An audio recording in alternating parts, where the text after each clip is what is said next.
Hi, and welcome to this episode of I've Got This Kid. I'm your host, Cherina Williams, licensed speech and language pathologist, homeschooling mom on break, and proud podcaster of this wonderful show, sharing this space with world changers like you. So today's reminders: go to iHeartSpeechTherapy.com for all podcast episodes, YouTube videos, which can be found at Cherina Williams, CCC, SLP, and for blogs that I release once a week. That's every Thursday. And if you haven't already, make sure to subscribe. Make sure to join the network of world changers because we are doing amazing things. I don't send out a lot of stuff. I think the only thing I send out is the blog once a week. But other than that, I don't send anything. I'm not a stalkerish kind of girl. I just want you guys to be plugged in and know when things are going on. For upcoming episodes, I am looking forward to our next series. We are doing the Back to School series because summer's almost over and we got to start thinking about what it is that we're going to be doing. Schools, attention and focus, fall school options, all of that good stuff. So I'm going to be covering that. And I believe there's going to be 5 episodes of the Back to School series. So let's get ready for that, y'all. We're going to have to start dusting off our notepads and getting it together because another school year is upon us in a much different way. I know in California, we are not opening up. We are going to be doing everything distance, at least for the first part of the school year. So this is going to be very interesting for us all, even as a homeschooler, because my kids had weekly groups. They don't get to do that. So this is, again, going to be really interesting. Keep sending in your questions. Keep sending in your feedback. Keep sending in everything, your thoughts and your ideas. I appreciate it. I appreciate the engagement. It's a lot of fun hearing from you guys, talking to you guys, helping where I can, listening when I can, and just, again, cultivating this wonderful community that we have. We are world changers, and it's just by one choice that we can change the trajectory of things. It's just through one choice that we can make an impact and a difference in our sugars' lives in ways that we may not have thought about before. And that's why we're here.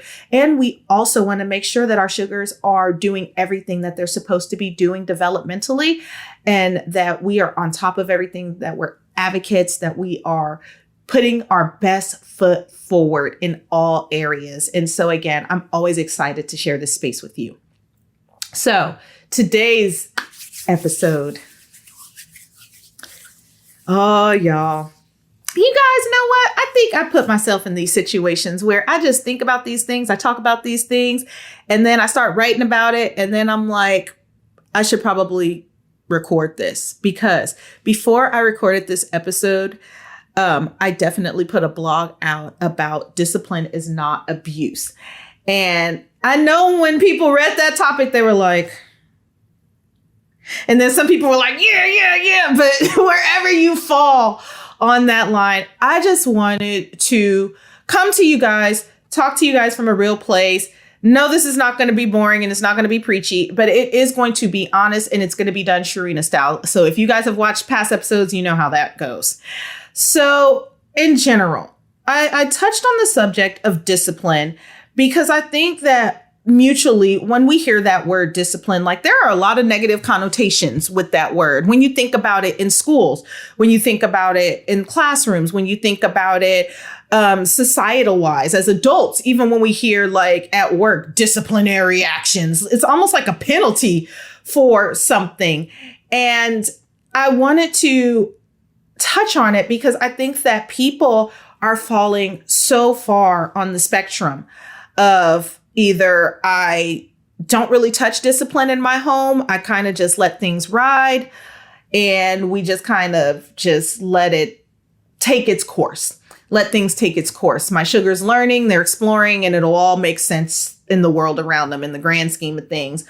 Where on the other hand, there are some to where it's kind of like rigid, strict, not a lot of leeway for our sugars to be able to make mistakes. It's almost kind of like walking on eggshells for them if they make mistakes. And where I fall is somewhere about here.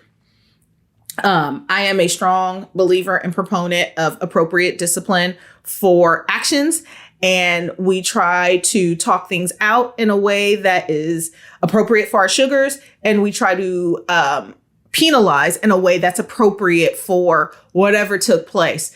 And it is difficult to do that, to find that fine line nowadays, because on some ends you have people who are like, I absolutely don't believe in spanking. I'm not really going to touch on that. And then you have other people on the other hand where they're like, I'm going to spank for every last thing. Okay, so maybe I am going to touch on it a little bit. So I am all for, if you know how to diplomatically figure things out without touching, then go for it. I am not for let's touch for everything. Let's penalize or spank for everything, because then I think that it becomes overkill and the sugars, it doesn't really work. I, again, fall somewhere here. I don't really do a lot of it. Maybe when they were little, some taps, but now at this point they're old and we can kind of get through it, and they know where I stand on things, and they know when I mean business. And even with that, I say err on the side of caution. But it's funny that now when we talk about, when the word discipline or spank comes up, we automatically think about, are we going to get in trouble? Are we going to go to jail? Are we going to be perceived as an abuser for disciplining our child? And I think that's why a lot more people are falling on this end, because I don't think that there's been like a really good conversation around what's appropriate and what's not appropriate. And then I think there's such extreme cases to where people are abusers, to where, unfortunately, it's become synonymous. And those two things, discipline and abuse, are not synonymous. And it puts us as world changers in a really sticky position. It puts us in a really sticky situation. It puts educators in a really sticky situation, because a lot of times if they hear the words like spanking, or I was hit, or there was a mark left on me, then it's automatically equated as, I was violated in a way that should not have happened. And it's sad. It's not good. I will say that it's sad and it's not good. And then you have people like me where you do like this, and I automatically turn red. So any kind of anything is going to turn me red, but that doesn't mean that it was abuse. And I'm still talking about spanking, and I said I wasn't going to do that. But y'all know I don't have no filter. I be trying. I try. I really try. So anyway, we're going to go into the difference between abuse and discipline, because I think that we need to have a clear distinction on what both of those are. And again, I'm going to try to make this as Cherina fun as possible. Anyway, abuse. When I think about the word abuse, and I'm serious, like when I hear abuse, I think of like mental or physical or emotional trauma. I think about being penalized for something that you may or may not have done. I think that, in some cases, the abuse might not always necessitate a catalyst, which in simple terms means that you didn't do nothing and you're being violated in a way, your person is being violated in a way that it should not be. Or maybe your actions are being penalized or misinterpreted in a way that results in, again, physical, mental, or emotional trauma. And that's another word that I think about when I think of abuse, like trauma, like you're traumatizing this person for something they did or did not do, or like they're bad, or they did something wrong, or it's something that happened. Or I think about people who overreact. Maybe the sugar did do something and there was an overreaction on the world changers' part to where they couldn't control their emotional self, and it became something completely, out of line, or the penalty didn't make sense, and not even just physical, like the words that came out of the world changer's mouth. I think in a lot of cases, we take for granted that words have more power than physical touch. And, that verbal, that emotional outburst on the world changer's part, the words that the sugar is going to be reminded of time and time again, that's abuse, where it takes character and depletes it. It diminishes it. It makes them feel like they're less than what they really are, like they don't have any value. Like that's abusive to me. That is what I feel like, what happens when we're not sewing properly into our sugars, or we're taking these situations and we're not making them teachable, or we're not really developing or creating character out of the infraction that took place.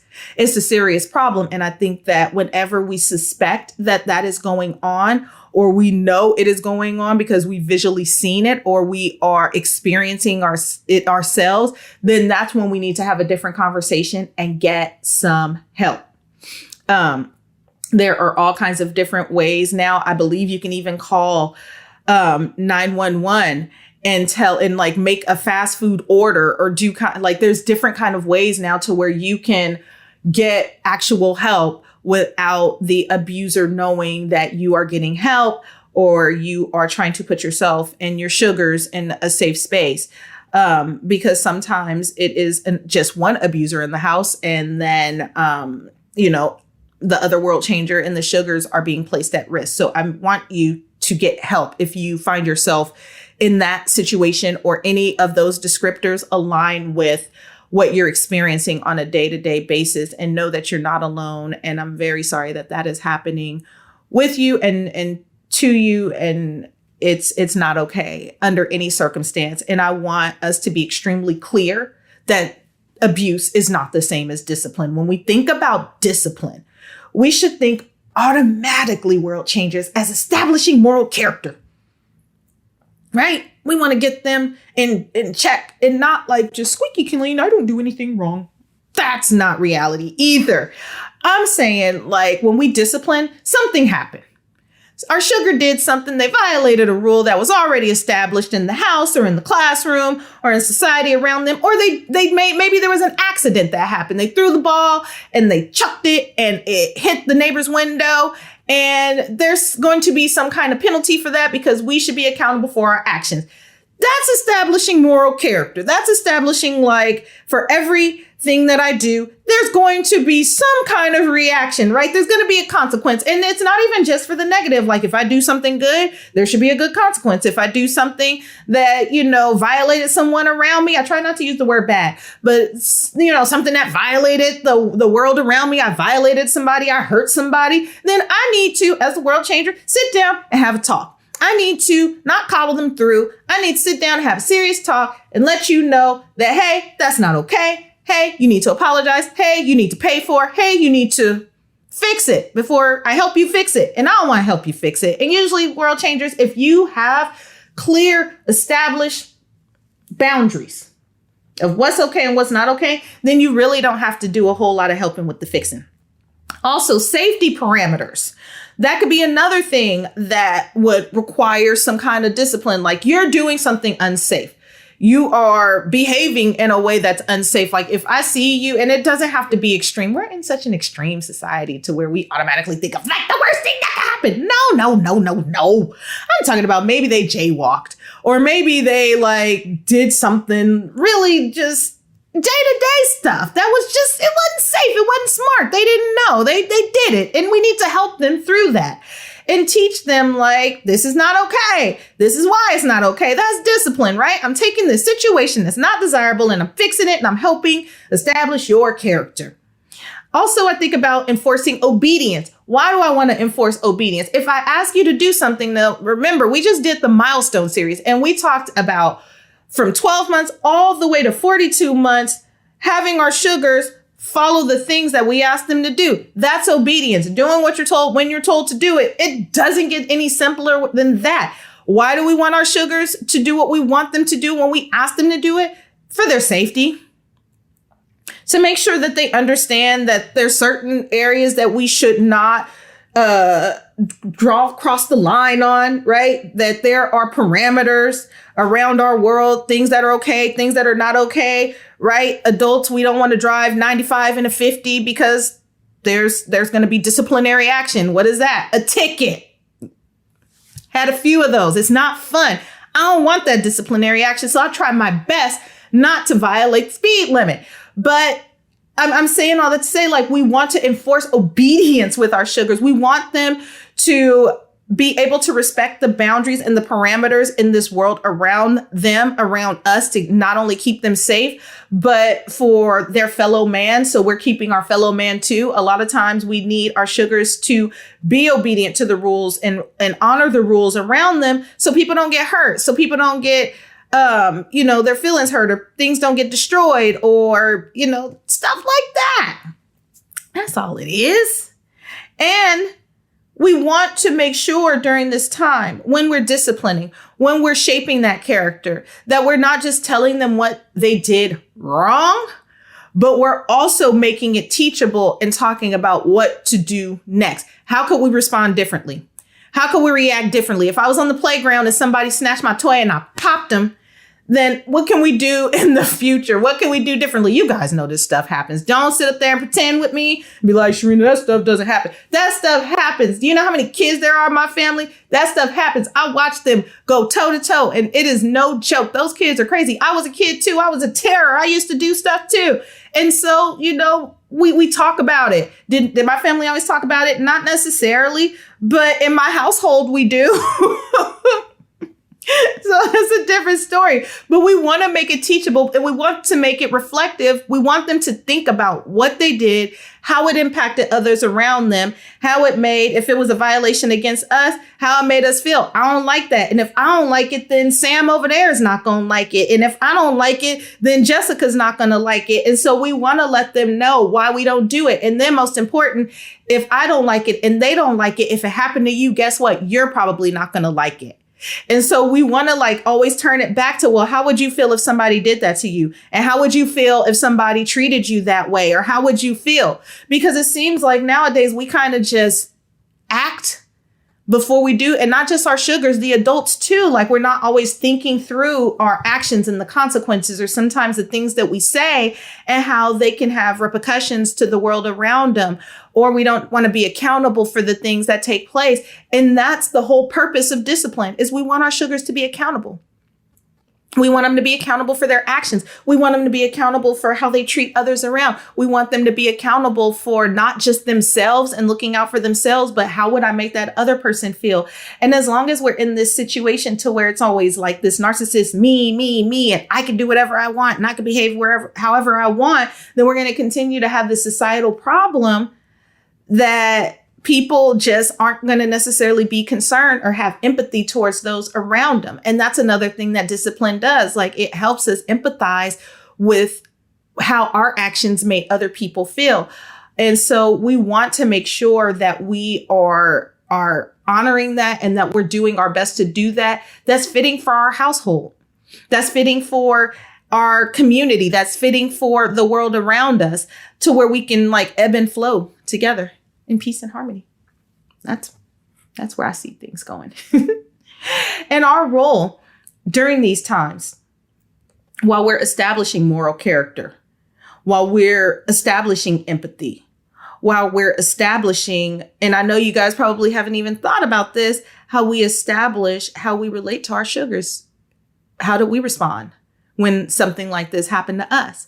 How did we feel when something like this happened to us? Maybe we reacted the same way our sugars are reacting, and we need to teach them how we learned how to overcome that. Or if we haven't, now it's time to be like, well, maybe we need to deal with the temper, or maybe we need to deal with how we are engaging with those around us to make sure that we're not perpetuating the same kind of thing. And so we want to make sure that we're being a great model, because you can't tell your sugar to do something that you're not doing. If they have the same difficult time with anger and reacting to those around them in a way, then how are you going to help? Now, you could be honest with them, but how are you going to really help? That's when we need to get tooled up in a different way. So we want to make sure that we have dealt with our own selves, and that we penalize for the infraction. And it should be appropriate. Like, you should not penalize your 2-year-old the way that you would penalize your 16-year-old. Like, let's be honest. Let's be real, right? The 2-year-old, they have no clue. They have no clue. Everything's new to them. So no, they don't know that if they pop somebody initially, that they should not do that. But after you have that good, appropriate, age appropriate talk with them, no hit, no thank you, I don't like it. If they do it again, then there needs to be some kind of consequence for that. Versus if our 16-year-old pops somebody, which is probably going to be more like a punch, then it's going to be a different infraction. Like, it's totally different. They know better. They don't. They need to learn. They know better. So it's different conversations that happen around that, right? And so we want to make sure that whatever consequence we give, that the outcome is appropriate. That we teach them, again, that whatever they do is going to have some kind of reaction. It's going to have a positive or a negative outcome, right? And it's not that we are teaching them that they're horrible people and that they did this and, they'll never be forgiven. It's nothing like that. It's just that all of our actions have consequences. If I have a full clinic day and I go to bed at 2 a.m, I'm probably going to be really, really mad that next day. Now, that's not that I did anything negative. It's just I deprived myself of sleep. That's a negative outcome.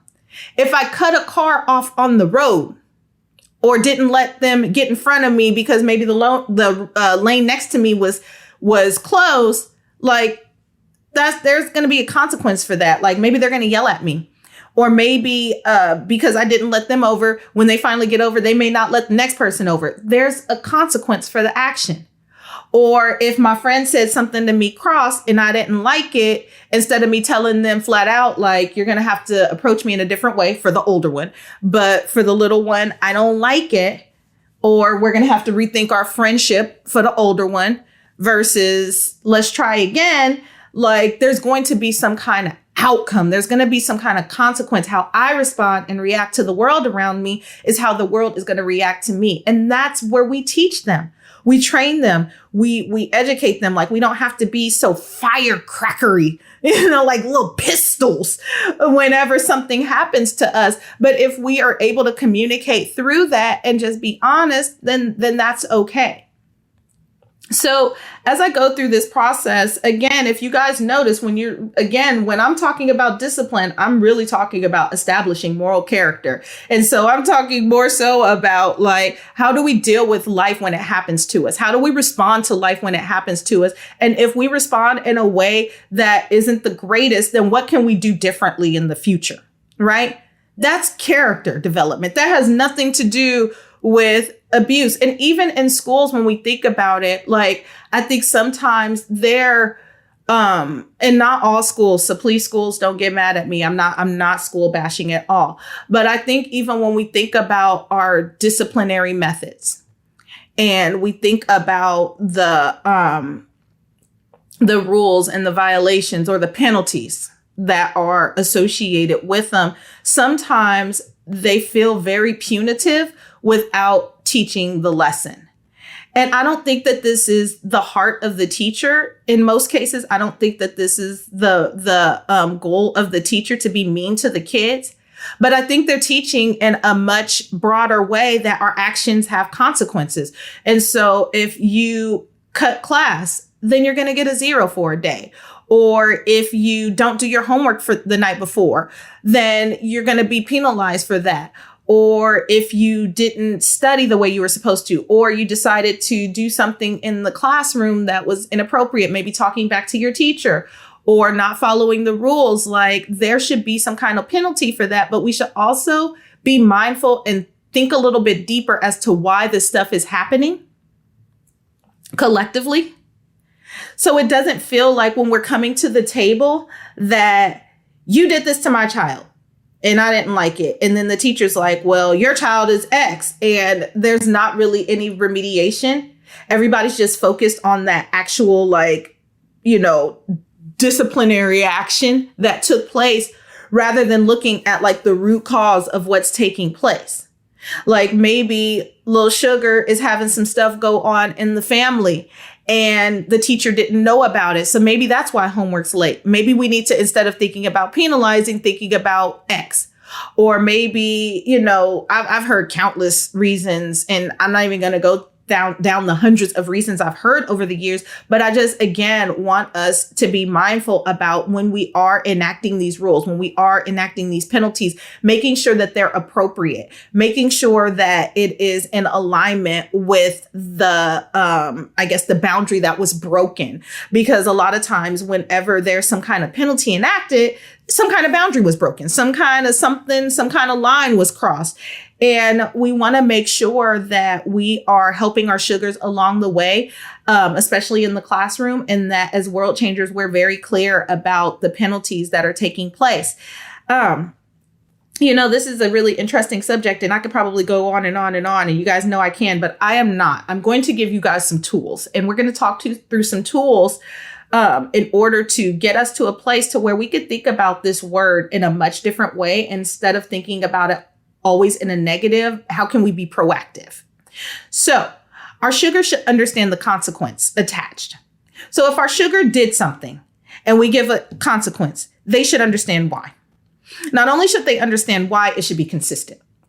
Not only should it be consistent, it should be however we react it should be pretty much, again, the same every single time. Or if we find that they're doing the same thing, maybe we need to think about a different consequence. But either way it goes, they should be able to tell you why I am facing the consequence ahead of me. Why am I grounded for a week? Why don't I get my phone? Why are all my toys taken? What happened? What did I do? Again, that's teaching accountability for our action, because all of our actions have either a good or bad consequence, right? And so if I get my toys taken away, it's probably because something happened. Something took place, right? It's not just because mommy and daddy are mean, right?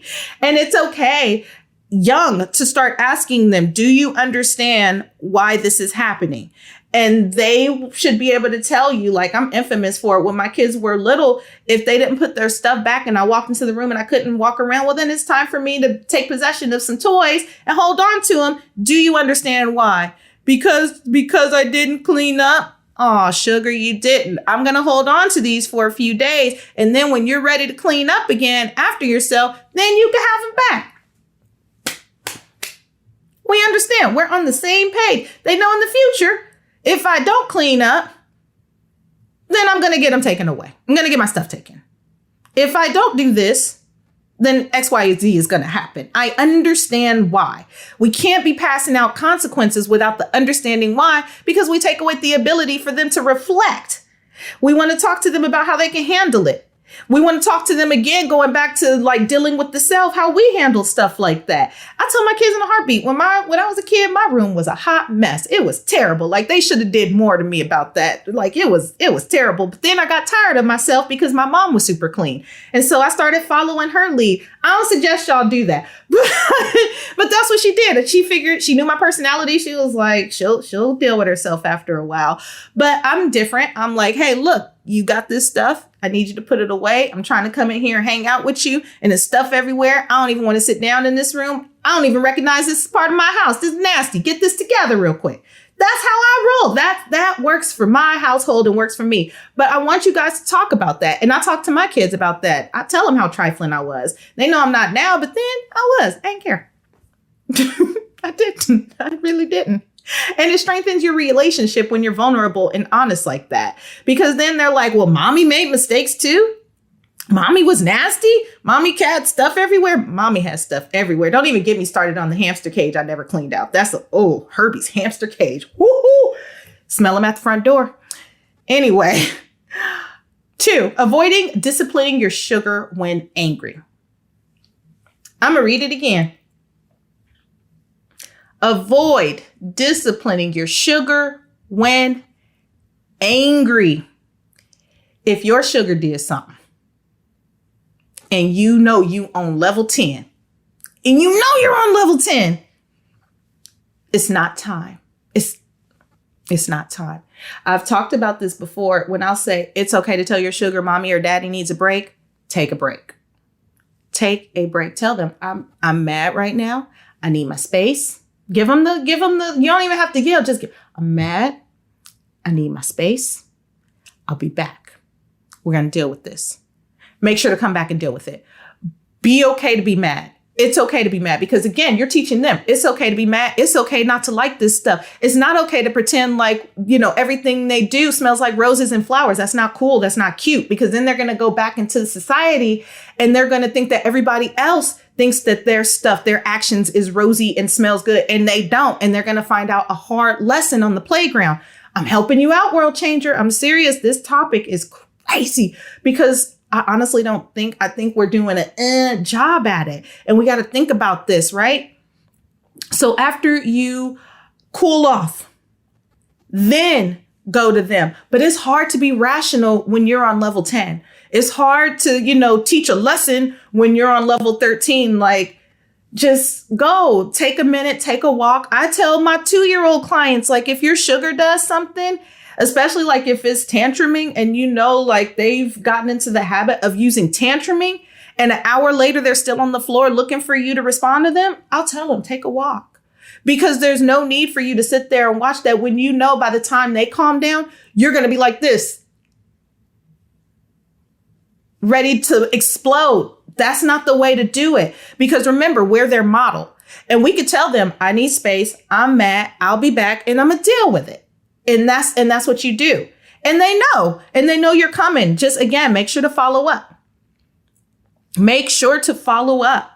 Make sure to follow up. Don't let them get away with it. Even if it's like, I went to bed, I needed to go to sleep and wake up and deal with it that morning, just make sure to follow up. That's all I'm saying.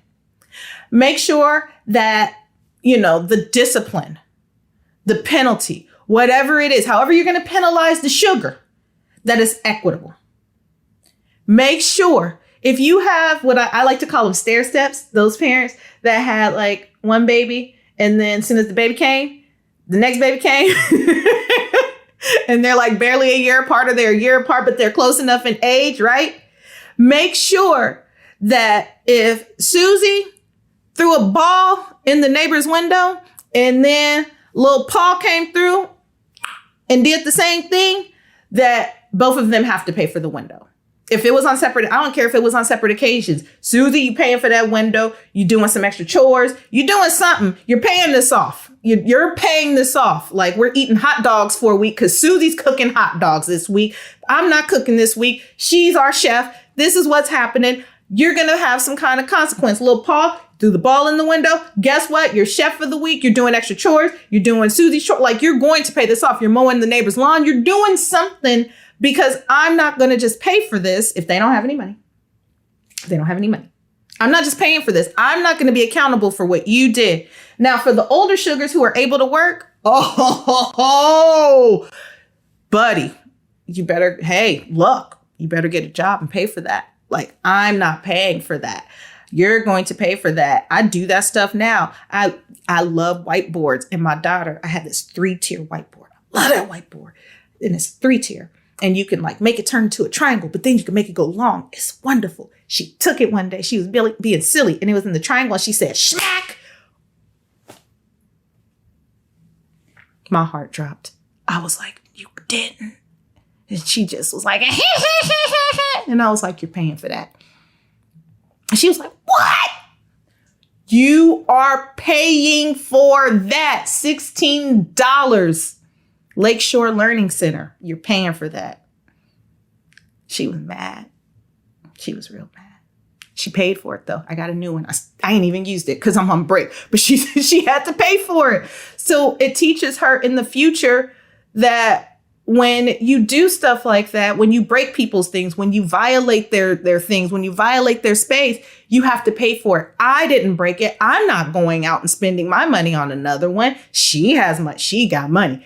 She quietly has a little bank over there in her account. Like, she be saving all her money. She's a little miser. And so I'm like, you can afford it. You could pay for it. But if she had no money, I would have had her do extra chores around the house. And it would have been that. And I'm not mad at her. You're just going to, own up to what you did.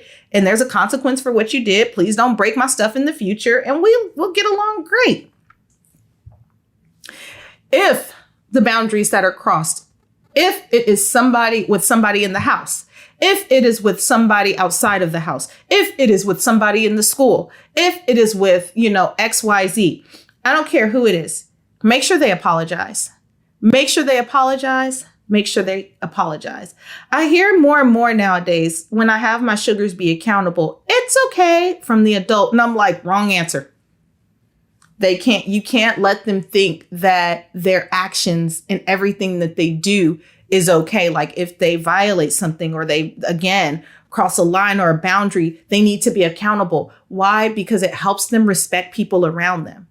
And when you say it's okay and they've done something wrong, you take that ability away for them to consider the thought of the fellow man or how the fellow man would feel when XYZ happens to them. And so you have to teach them that moment by moment. My son is 7.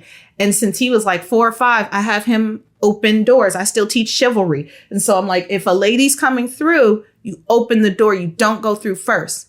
And so he knows now, like he'll go and he'll run and he'll open doors. And when he doesn't, if there's a lady around, I have him apologize because I want him growing up treating women respectfully and treating women with honor and dignity. And so, some women would be like, oh, no, it's okay. And I'm like, no, it's not okay. Don't give him that pass. And so I want you, World Changer, to make sure that even if it's something that happened on the playground or the virtual Zoom or whatever space it is, that they are apologizing. Even if it was an infraction to you, after you sat down and had that teachable moment, you can say to them, okay, now what do you need to say now?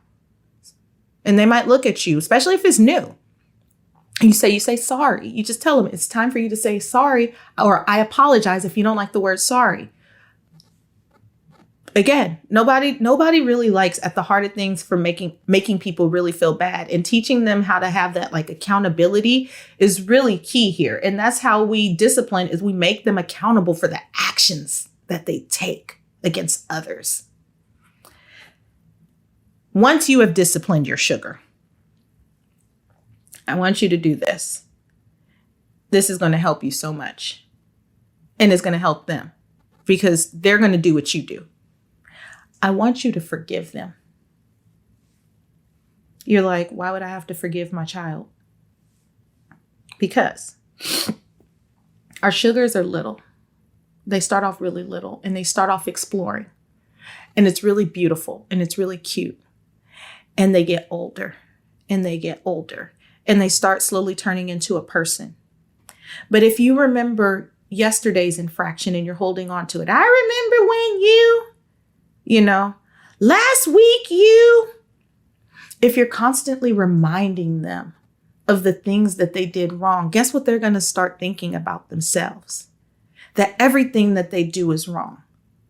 And they might not say it out loud, but in their mind, like the esteem that we're building up in our sugars, it's important that we're not holding on to yesterday and that we're able to wholeheartedly forgive them. That's why I tell you guys, it sounds crazy to tell them how you feel and tell them that you're mad, but I'm telling you that for a reason, so you can forgive them, so you can forget and you can move on. Now, if the same infraction takes place, you can remind them, hey, look, it seems like there's a pattern with you slapping people. It's not funny. I couldn't say it with a straight face, y'all. But no, for real. It's a pattern with you slapping people. You can't run around slapping people. Somebody's going to slap you back. You got to stop, right? And you tell them. You can't do that. But you're going to be like, you always slapping people. You always, oh my gosh, I can't believe you slapped somebody again. Come on. Come on, y'all. You don't want to be reminded of your worst day. Why you gonna remind somebody else of their worst day? And then, this is off topic, completely off topic. Don't compare them to somebody else with the same behavior. They are themselves. That person is them. That person lives their life their way. That sugar lives their life another way. Do not compare. Well, you act just like, you act just like, you act just like. No, they don't. They act like themselves, and they need you to come in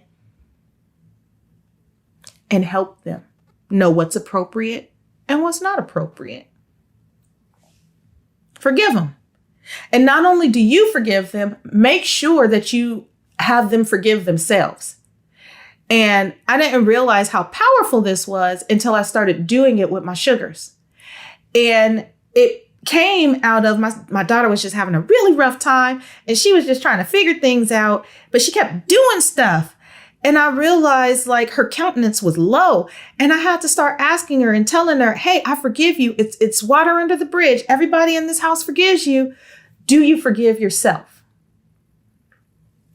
You'd be surprised at the answer. And this, I mean, don't ask the 2-year-old, don't ask the 3-year-old, maybe by 4, 5, make sure you forgive yourself, sugar. It's okay. We all make mistakes. And we need them to know that we all make mistakes and that we're going to learn from our mistakes and that we're not going to keep doing the same things or we're going to work on it. And we could tell ourselves like, I haven't mastered this. I need to continue to work on it. I know that this is my sweet spot. I know that this is the one thing, like when people do this, I go off. It makes me mad. It makes me mad. And it's okay for them to like honor that, hey, certain things are hard for me to just let go of. I need your support around this. Help me through this. But just make sure that you guys are doing that as a family, that everybody is coming to the table, not in anger, but in love and forgiving ourselves, forgiving them and moving on. It's the best way to move on and on and on. Finally, make sure that you and your parenting partner are on the same page when discussing consequences. This is whether or not you are still together. You notice my big sniff? Oh, yeah. I was being sarcastic, dramatic. But make sure both parenting partners are on the same page. This is kind of self-explanatory. I don't want one parent to feel like I'm going to bring from my house how my parents disciplined us. And the other ones on the other end, like I'm going to bring into our house what my parents did. And they're completely opposite. And they don't even agree. So this is time for you guys to be reflective.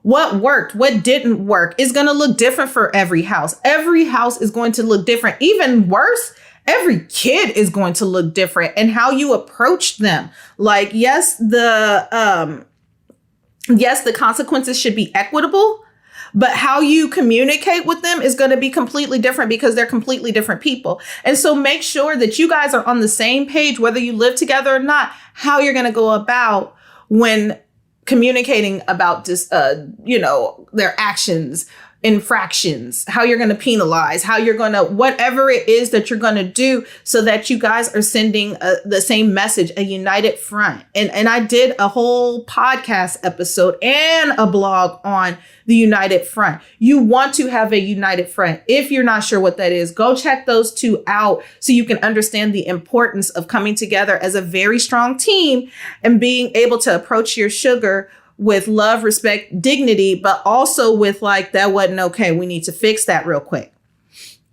And also the final thing, not only should you have a united front together when you guys are approaching the table of let's deal with this, this action, whatever took place, make sure that you have like the agreed consequence in mind before approaching your sugar. I'm good for like messaging my husband and being like, this is what happened.